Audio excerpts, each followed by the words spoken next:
My wife left me at the altar. 3 months later, she saw my face on a billboard. My name is Marcus. I am 43 years old, and I want to tell you about a Saturday morning in June when I stood at the front of a church in a rented suit and waited for a woman who was not coming. I want to tell you about that. And then I want to tell you about what happened 3 months later on a Tuesday afternoon when she was driving on the interstate and looked up. But first, the church. Her name was Renee. We had been together for 4 years and engaged for 14 months. She was 31 when we got engaged, which felt significant to both of us in the way that certain ages feel like coordinates you have been navigating toward. She had talked about marriage with a seriousness that I found grounding.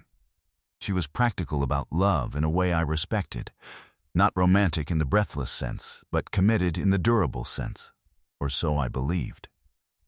The wedding was not large. 83 people. We had kept it intentional, which was the word Renee used. She did not want a performance. She wanted a ceremony that meant something to the people in the room. I arrived at the church at 10 in the morning for an 11 o'clock ceremony. My brother was my best man. My father was in the 3rd row. My mother had been crying since breakfast, in the particular way that mothers cry at weddings, which is to say with happiness so large it looks temporarily identical to grief.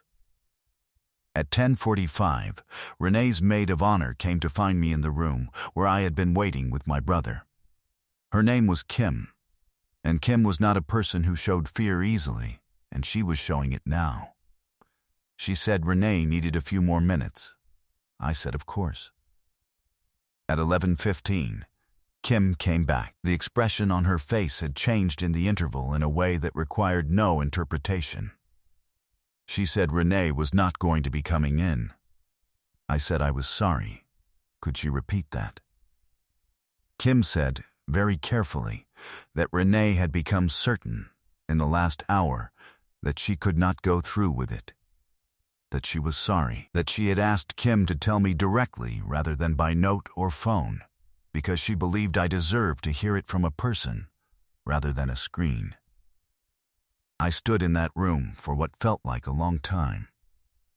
Then I asked Kim to tell my brother, and then I asked if there was a back way out of the building, because I was not ready to walk through 83 people, and I thought I was probably not going to be ready for some time. There was a back way out. I took it. My brother handled the church. He stood up there in front of 83 people and said what needed to be said. He told me later it was the hardest 3 minutes of his adult life, and that he had spoken without notes and could not afterward remember a single word he had said. I believed him. He is not a man who speaks without notes. I spent the afternoon in my apartment. Not crying, exactly, something more like the state that comes before crying when the information has arrived but the full weight of it has not yet settled through you completely. My mother called. My father called. Several friends called. I did not answer any of them, which I regret now, though I understand why I did it. Renee reached out 3 days later. She sent a message, long and carefully written, explaining her thinking. She said she had realized, in the weeks before the wedding, that she had been moving toward it out of momentum rather than certainty. That she had confused the planning and the commitment with the actual desire. That she had been afraid to stop something so far in motion, and had kept telling herself the fear would pass, and it had not passed, and she had run out of time to pretend it would. She said she knew the way she had done it was wrong. That she should have found the words earlier. That she was sorrier than she had language for. I read the message several times. Then I did not respond for 11 days. When I did respond, I said I understood, and I hoped she found what she was looking for, and I asked her not to contact me again for a while, because I needed the distance to process things correctly. She respected that. We have not spoken since, which is now 3 years. Now I need to tell you about what I was doing during the 14 months of that engagement, and more specifically during the 4 years before it. I had started a company. This is not the dramatic element of the story, I realize. People start companies.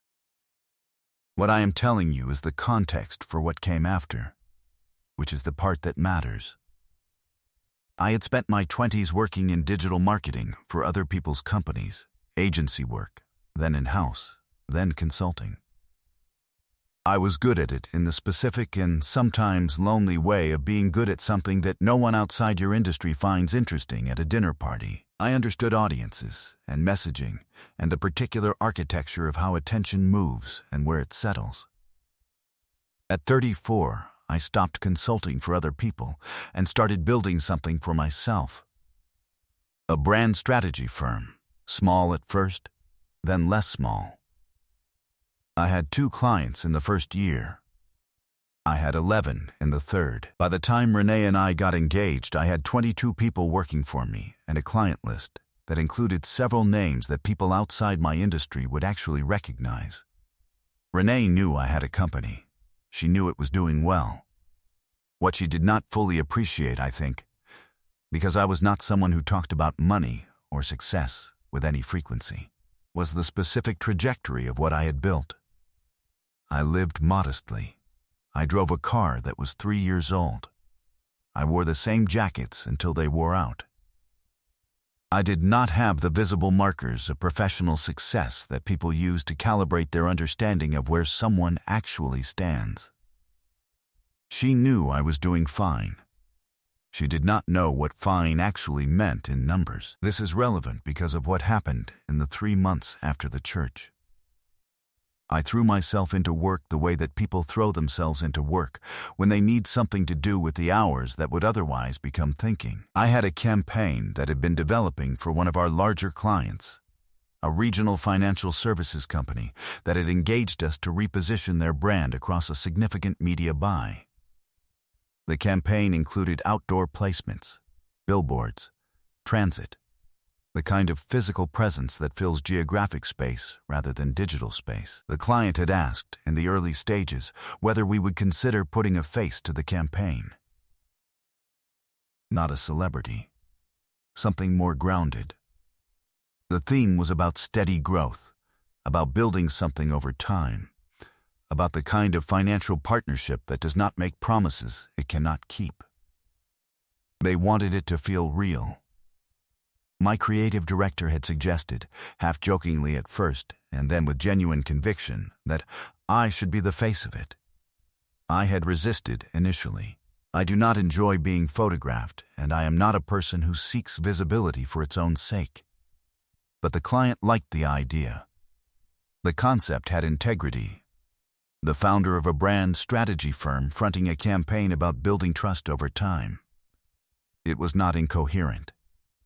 It was, if anything, consistent, I agreed. The shoot was 2 days after what should have been my wedding. I was still hollow in the specific way of those first weeks, running on professional habit rather than genuine energy. The photographer was patient with me in a way I did not explain, but was grateful for. The campaign went up 6 weeks later. There were 14 billboard placements across the metro area. Several transit ads. A digital extension that ran in the same geography, my face, or rather the specific composed and lit version of my face that the shoot had produced, looking out from intersections and highway overpasses across a city of 2 million people with a tagline about building something that lasts. I did not think about Renee when the campaign went up. I was past the acute phase by then and well into the longer, quieter work of recalibration. I was thinking about the client and the placement metrics and whether the creative was landing the way we had intended.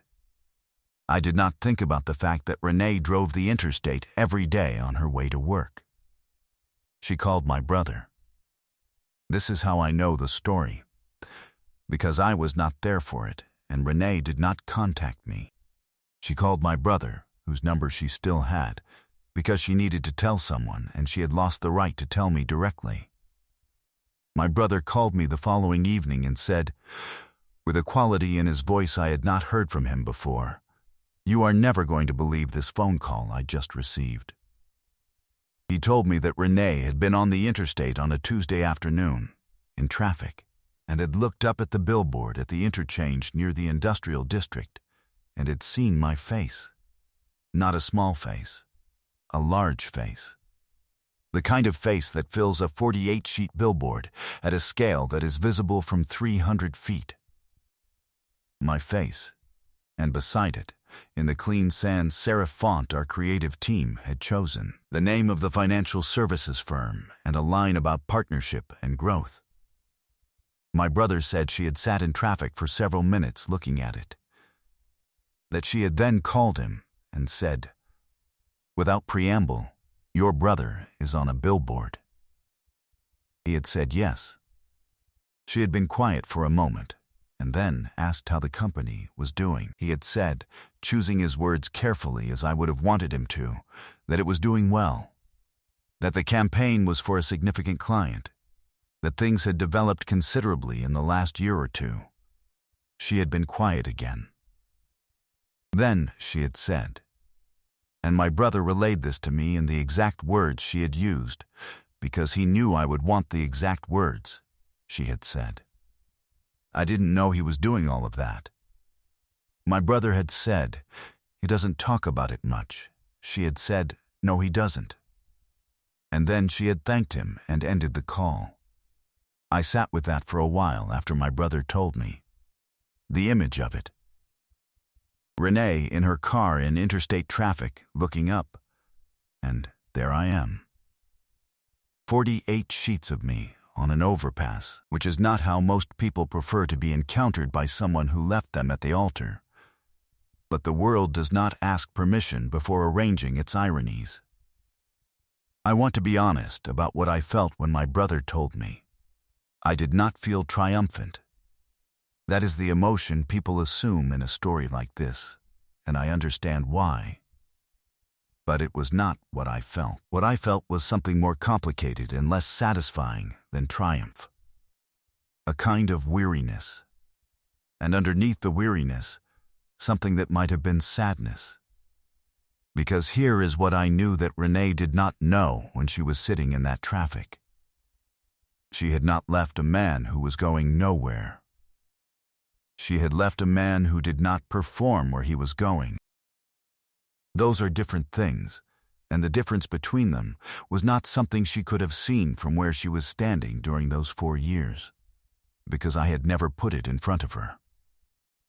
I live the way I live because it is what I know and what I trust, not because I have something to prove by appearing modest.